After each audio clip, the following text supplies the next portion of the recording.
Hi, everyone. Here we are in our Happy Girls Guide to Being Whole book club. We are on chapter 6, Practical Self-Care.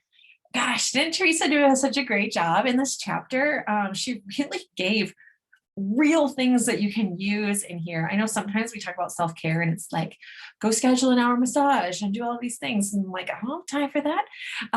Time for making time. And then you're made to feel guilty, right? That you're not making time for your self-care and all the things that our culture wants to put on us. But really, I mean, she did such a great job. I was inspired reading these different accounts and she just laid it out so well.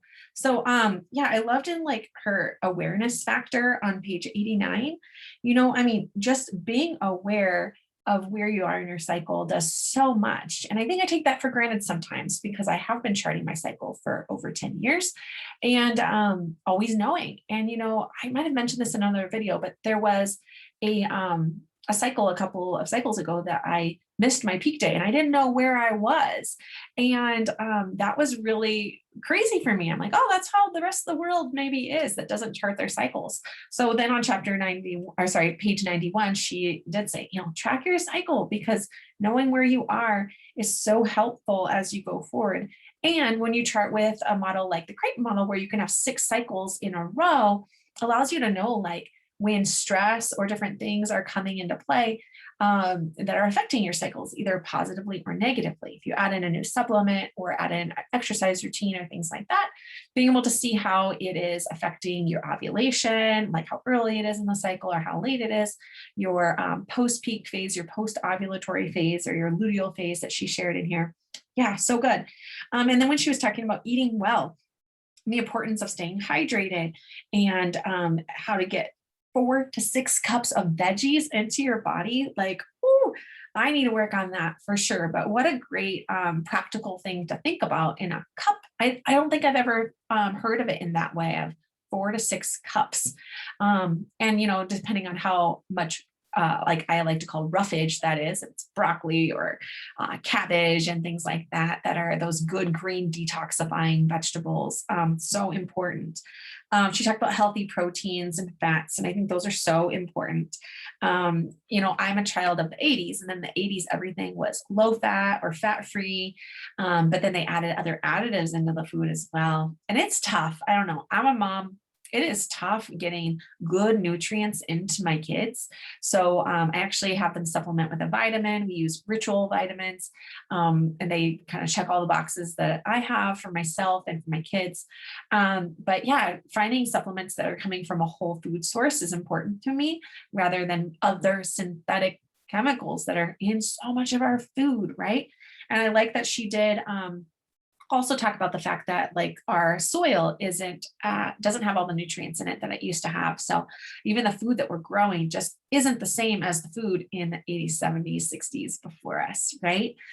So those are extra things that we have to think about.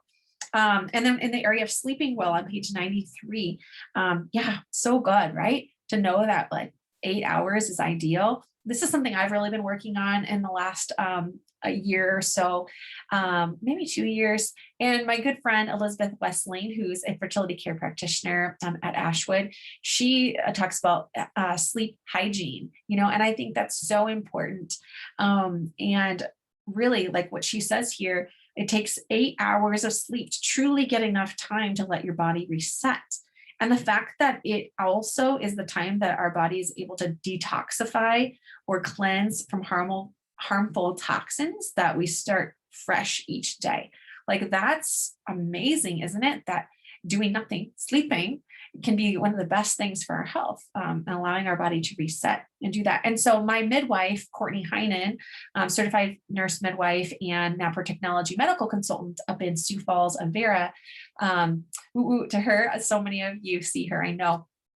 She said to me when I went to my first Well Women workup with her, she said, you don't have 40 more years to feel good and your sleep is really important. So she helped me to pick out supplements that were going to help me to sleep well. And Teresa talks about that in here too with magnesium. I have found that to be really great in my experience.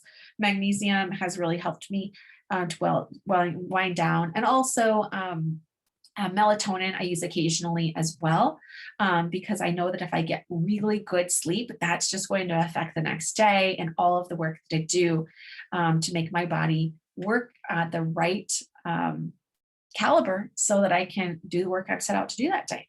Yeah. And so I love too that she talks about good relationships and practical ways of reducing stress as well.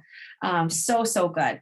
So Teresa Kenny also put together 10 tips for your period and your cycle. And we have those here at Ashwood, and I'm going to link those down below here so you can check out those 10 tips. Share it with your friends and family because these tips are really helpful. She talks too about a gal that had really heavy periods and the dosaging of ibuprofen and all that. That's in this PDF that you can have and you can share with your friends and family as well.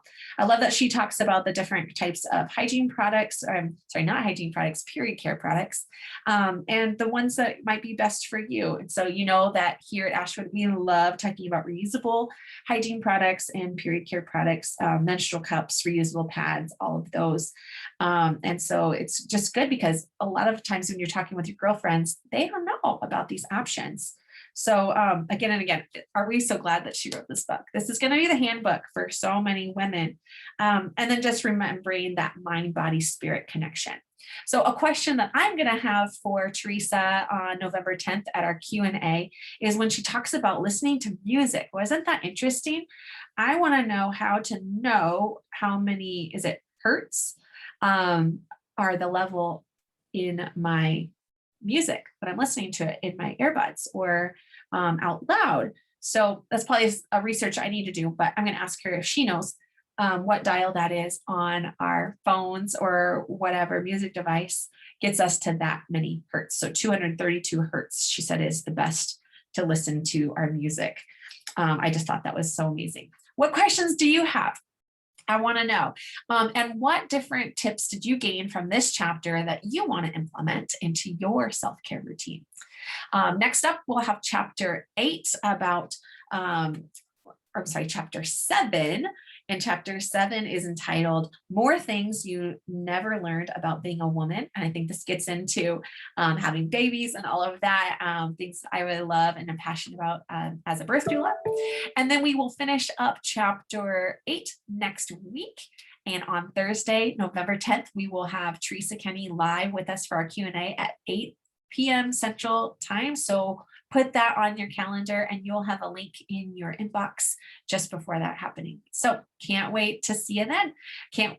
Also, please do try to go in the community and answer the questions there. Hopefully our app will be up and running and ready to go there. If not, please feel free to email me with any of your questions and comments and I will share them in another way. All right, thanks so much. And I hope you continue to enjoy your reading through the Happy Girls Guide to Being Whole.